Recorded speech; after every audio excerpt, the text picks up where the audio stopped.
한국사능력검정시험 중급 22회 44번 문제 보겠습니다. 가에 들어갈 단체로 오른 것은 마침내 일본이 항복을 선언하였습니다. 새로운 국가 건설을 위한 여운형 선생의 계획을 들어보겠습니다. 저는 조선총독부와 행정권 이항 문제를 교섭하였고 새로운 국가 건설을 위하여 안재홍 선생 등과 함께 가를 결성하였습니다. 자, 가에 들어간 내용을 고르는 거네요. 예, 보기에서 고르시면 됩니다. 예, 쉽습니다. 쉽지만 요 과정들, 요 가가 어떤 단체인지 한번 칠판을 통해서 한번 정리를 해보고요. 그 다음에 이제 문제를 한번 풀어보도록 하겠습니다.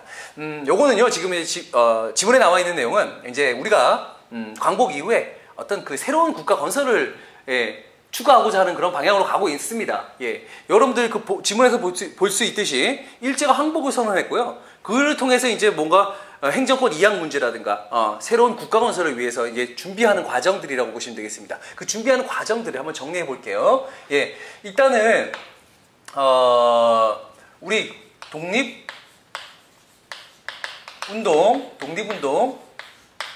단체들의 모습을 한번 보겠습니다. 독립운동 단체의 모습을 보시면은 건국 준비를 하는 그런 단체들이 있습니다. 어떤 단체가 대표적이냐? 여러분들 잘 아시죠? 예, 대한민국 임시정부 뭐 나중에 이제 분열도 되고 그 다음에 그 어떤 그 중간에 많은 시련을 겪지만 김구를 중심으로 해서 나중에 이제 여러분들 아시잖아요. 예, 한국 뭐 독립당을 만들었고 그러면서 한국 독립당을 통해서 또 한국 광복군도 또 창설하게 되죠. 이런 걸 통해서 이제 국내 진공작전을 시도하는 그 찰나에 이제 말 그대로 이제 일제가 패망을 선언해버린 겁니다. 예, 선언해버렸다. 어쨌든 대한민국 임시정부 이들은 이제 그 보통선거에 의한 민주공화국 수립, 그리고 바로 이 조소왕, 여러분들 요거 좀 잘 보셔야 돼요. 조소왕의 삼균주의라고 하죠. 삼균주의. 예. 정치, 경제, 교육에 균등을 꾀하는 삼균주의를 바탕으로 해서 토지라든가 대생산 기지의 국유화 등을 내세우면서 독립을 준비하고 있습니다. 두 번째로는요, 뭐가 있냐면 요게 이제 민족주의 계열이라고 한다면 민족주의. 예. 요게 이제 민족주의 계열이라고 한다면 여러분들 아시죠? 예, 민족주의 계열, 사회주의 계열 여러 번 언급을 했습니다. 민족주의 계열이라 한다면 조선 독립동맹이라고 있습니다. 예. 화북지역, 중국의 화북지역에서 중국과 연합을 통해서 계속해서 이제 독립운동을 해 나갔던 단체입니다. 여기에 대표적인 인물은 이제 여러분들 예전에 그 의열단 소속의 김원봉이라고 있습니다. 뭐 형제는 아닙니다만은 이분도 봉자가 들어갑니다. 김두봉입니다. 김두봉. 자, 이 김두봉을 중심으로 한 조선 독립동맹도 역시 민주공화국 수립을 목표로 해서 건국 강령을 또 제시하기도 합니다. 예, 이들은 무엇이다? 예, 이들은 사회주의의 어떤 그런 모습을 띠고 있다. 이들도 역시 건국을 준비합니다. 그 다음에 세 번째가 뭐냐면요. 그 다음에 이제 조선 건국동맹, 건국동맹이 있습니다. 여기 이제 주도를 했던 인물은 이제 누구냐면 여운형이라는 인물이에요. 여운형이라는 인물. 예, 여운형. 이 조선 건국동맹 같은 경우는 물론 사회주의 세력이 주도하지만 민족주의 세력들도 같이 끌어들입니다. 그래서 요거는 약간 뭐라고 하냐면 민족주의와 사회주의의 같은 좌우 합작의 어떤 그런 모습을 띠고 있다. 그러면서 이제 건국 준비를 하고 있다. 요거는 이제 주로 이제 일본의 어떤 그런 지배 속에서 활발한 활동을 할 수 없습니다만 이제 국내에서 이제 주로 활동을 합니다. 예. 하지만 일제가 패망을 하면서 이들은 이제 좀 시간이 걸리지 않습니까? 국내로 진입하기에는. 그렇죠? 예. 이들을 중심으로 해서 이제 무엇이 이제 만들어지냐면요. 조선 건국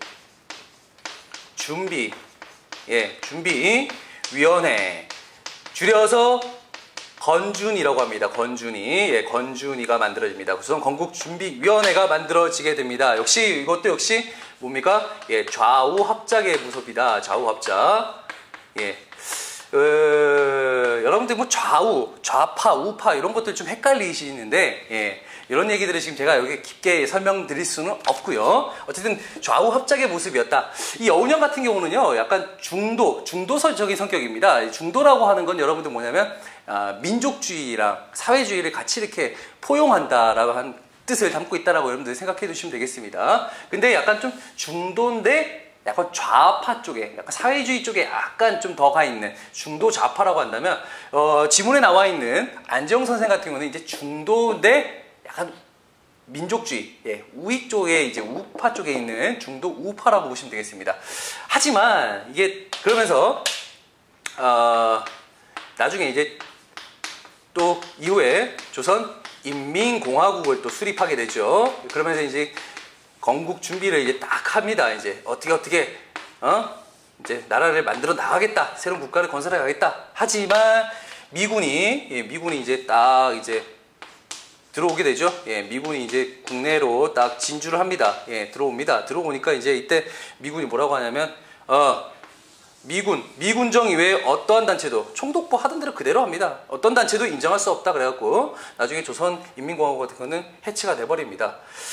나중에 이제 그런데 이 조선인민공화국 같은 경우는 하나 더 추가해서 설명드리자면은, 약간 좀 사회주의 쪽으로 이제 가요. 약간 사회주의 쪽으로 흘러가다 보니까, 나중에 이제 그 민족주의 계열의 사람들이 많이 또 빠져나갑니다. 예, 빠져나가면서 약간 이제 미군이 들어왔을 때쯤에도 약간 어느 정도 이제 와해가 되는 어떤 그런 분위기로 가고 있었습니다. 예, 여러분들 기억을 해 두시기 바랍니다. 요게 이제 이런 과정들이 있습니다. 이런 과정들을 여러분들이 파악을 해 두시고요. 뭐, 국내 이제 독립운동단체들의 활동은 그랬었고요. 하나 더 추가해서 말씀드리자면은, 국외, 대외적으로도 이제 한국의 독립을 이제, 알리기 시작합니다. 뭐, 대표적으로 이제, 카이로 회담에서는 뭐, 적절한 절차에 따라서 한국을 독립시키겠다는 내용을 거기서 이제 얘기를 하죠. 언급을 합니다. 그리고 나중에 이제 포츠담 회담에서는 이제 그런 한국 독립에 대한 부분들을 다시 재확인하는 것까지, 예, 이런 식으로 이제 대외적으로도 이제 한국의 독립에 대해서 이제 언급이 되고 있었고요. 그러면서 이제 천천히 준비하는 과정을 여러분들이 이걸 통해서 간단하게 살펴보셨습니다. 자, 그러면은 여러분들 44번 문제 같은 경우는 쉽게 여러분들이 풀 수가 있겠죠. 예. 1번 의열단 같은 경우는 일제강점기 때 이제 김원봉이라는 사람이 주도했던 대표적인 의열단체라고 보시면 되겠습니다. 아니고요. 이번에 한국민주당 같은 경우는 대표적인 또 우익 계열의 단체라고 보시면 되겠습니다. 예. 그 다음에 3번, 2번은 정답이 아니죠. 예. 3번, 대한민국 임시정부. 대한민국 임시정부는, 여기 김구가 주도했습니다. 예. 여기 역시, 아닙니다. 4번, 조선건국준비위원회. 예, 바로 이겁니다. 여운형이 이제 주도했었던, 예, 조선건국준비위원회가, 예, 요게 이제 정답이 되겠고요. 5번, 반민족행위특별조사위원회는요, 예, 대한민국 수립 이후에, 예, 친일파 청산을 위해서 만들어진 기구라고 보시면 되겠습니다. 하지만 뭐, 친일파 청산이 그때 제대로 이루어지지 못했었죠.